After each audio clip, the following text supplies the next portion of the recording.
Hi guys, it's Jimmy from Lilydale and St Lawn. Today, I'm going to walk you through how to prepare your area ready for turf.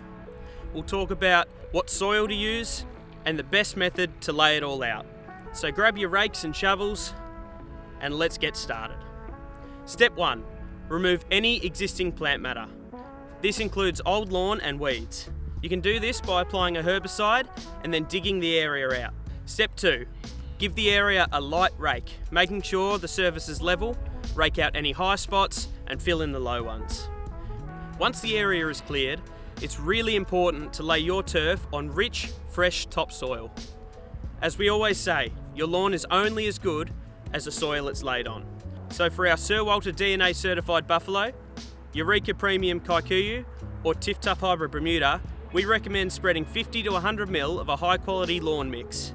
You can get this from your local garden supplies. It's usually a 3-in-1 blend with the perfect balance for healthy lawn growth. So get your soil laid, level it out, and you're ready to go. Now just jump on the phone with one of our friendly staff or place your order online at lilydaleandstlawn.com.au and let us help you grow a better lawn.